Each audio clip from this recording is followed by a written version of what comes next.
Assalamu alaikum viewers, I'm Hina Mehjabeen. I hope you all will be fine. As you know, we are doing the practice questions of MTA 302 Business, Mathematics and Statistics, and today our lecture of practice question is lecture number 21.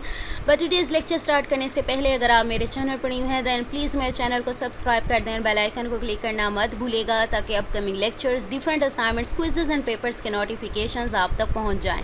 Like भी कीजिएगा, share भी कीजिएगा. Okay जी, let's start from today's lecture. Page number मैंने साथ साथ right कर दिए और आपको हैंड आउट से भी दिखाती जाऊंगी. वैसे तो ये कंटिन्यूएशन है, यानी कंट्रीब्यूशन मार्जिन फाइंड करना, BEP in units, in rupees, production capacity, तो ये सारी चीज़ें फाइंड करना ये आपके प्रीवियस मैंने वैसे पेज नंबर जो राइट किया है एग्जैक्ट जो एग्जांपल्स उस पेज पर हैं वो किए हैं, लेकिन ये प्रीवियस लेक्चर में भी ये एग्जांपल्स गिवन है, कॉन्सेप्ट गिवन है, फार्मूलाज गिवन है, आप देख सकते हो. ठीक है, इस पेज पर मैं आपको पेज 141 पर 141 पेज नंबर पर आ जाओ. यहाँ पर आपको एग्जाम्पल नज़र आएगी ये वाली सिनेरियो 2 वाली. ठीक है, ये सेम इसी वे में ही है. आप इसको अगर आप लोगों ने लेक्चर सुने हैं तो आपको इजीली समझ आ जाएगी, अदरवाइज़ मैं आप लोगों को समझा भी रही हूँ साथ साथ. Now let's see the cost analysis provides the following information. Fixed cost given है, वेरिएबल कॉस्ट गिवन है, पर यूनिट की बात हो रही है, और sale price per unit given है.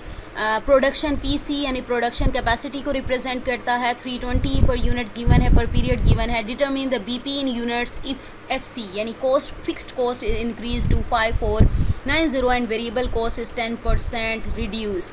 अच्छा जी, न्यू फिक्स्ड कॉस्ट, आपको पता है फिक्स्ड कॉस्ट तो चेंज नहीं होती. अगर पहले ये थी तो अब जो आई है वही हम यूज़ करेंगे, उसको चेंज नहीं करेंगे. तो हमारी न्यू फिक्स्ड कॉस्ट है उसको वही यूज़ करेंगे. बात हुई वेरिएबल कॉस्ट की. अब वेरिएबल कॉस्ट तो चेंज होती है, यानी पहले जितनी थी उससे तो चेंज आएगा ना. तो हमारी पहले थी 100 रुपीज़ पर यूनिट, 10% रिड्यूस हुई. पहले तो हमें ये फाइंड करना होगा कि 10% 100 का होता कितना है.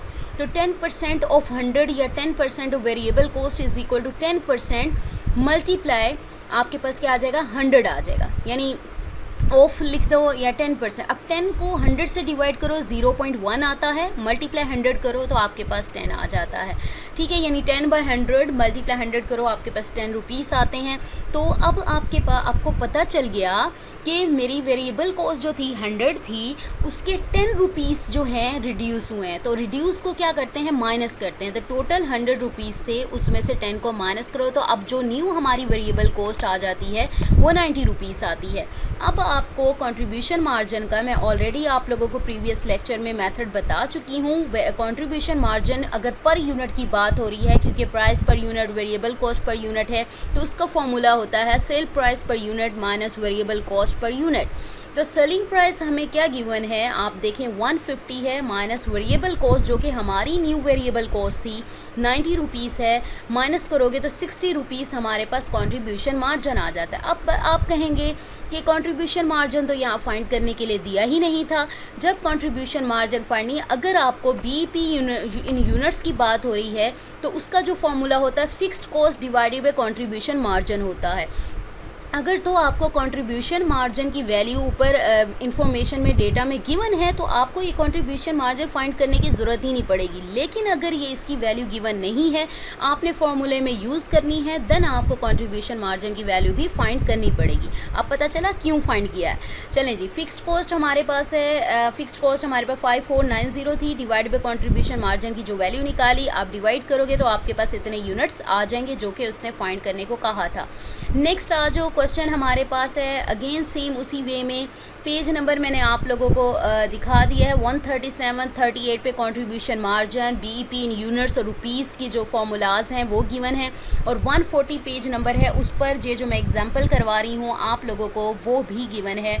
मैं 140 दिखा देती हूँ क्योंकि मैंने आप लोगों को प्रीवियस ये दिखा दिए हैं. यहाँ पर देखो ये वाला फार्मूला है और आपको कैलकुलेट करने के लिए कह रहा है BEP in units, rupees and % of capacity. तो जो आपको चाहिए डेटा आप इधर से ले सकते हो. ओके जी, फिक्स्ड कॉस्ट गिवन है, पर पीरियड गिवन है, वेरिएबल कॉस्ट गिवन है, सेलिंग प्राइस गिवन है. अब याद रखना पर यूनिट है, यानी पर यूनिट वाले फार्मूलाज लगाने हैं, not collectively. Production capacity PC पर पीरियड गिवन है, calculate PB in rupees and % of capacity.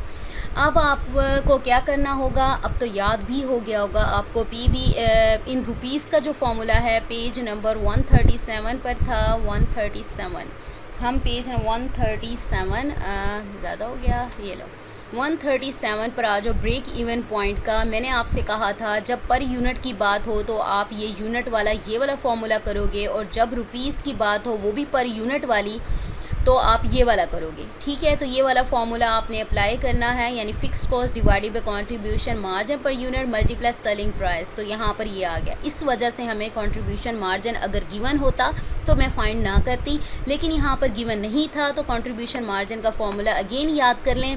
Selling price per unit minus variable cost per unit. यहाँ पर सेलिंग प्राइस हमारे पास क्या थी 185, माइनस वेरिएबल कॉस्ट थी 157। अच्छा जी, यहाँ पर हमारे पास यहाँ फिर एक मिस्टेक आई है कि इनके लेक्चर में यहाँ पर 155 आना है। ठीक है, 157 नहीं है ये। यहाँ पर मैंने इसलिए नहीं किया, मुझे पहले ही पता चल गया था। मैं आप लोगों को दिखाना चाहती हूँ क्योंकि आप लोग फिर पूछते कि जो प्रैक्टिस क्वेश्चन है उसमें तो 57 लिखा हुआ है, आपने 55 क्यों लिखा है। ठीक है, तो इसको आपने ये आपका हो जाएगा, मैं रेड में कर देती हूँ इसे। ठीक है, ये रॉन्ग है, यहाँ पर 155 आना था। माइनस करें तो 30 है आपके। अच्छा, एक और बात, वैल्यूज़ से कुछ नहीं होता। मैं 55 नहीं, आप 57 के थ्रू भी इसी मेथड से सॉल्व कर सकते हो। अब ज़रूरी नहीं है जो प्रैक्टिस क्वेश्चन में वैल्यूज़ गिवन है जस्ट वही वैल्यूज़ आएंगी। आपका मेथड या आपसे क्वेश्चन वही पूछा जाएगा, जस्ट वैल्यूज़ चेंज कर देंगे। ठीक है, यानी आपका कॉन्सेप्ट क्लियर होना चाहिए।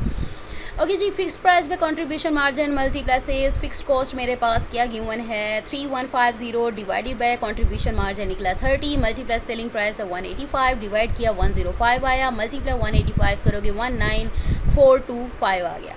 ठीक है, अब इसको यूनिट्स में कैसे करना है। यूनिट्स का जो फॉर्मूला होता है, जस्ट आपने क्या करना है, यहाँ पर तो सेल से मल्टीप्लाई किया था ना, आप चाहें तो यूनिट्स वाला पहले सॉल्व कर लो, ठीक है, या रुपीस वाला पहले सॉल्व कर लो, इससे कोई फ़र्क नहीं पड़ता।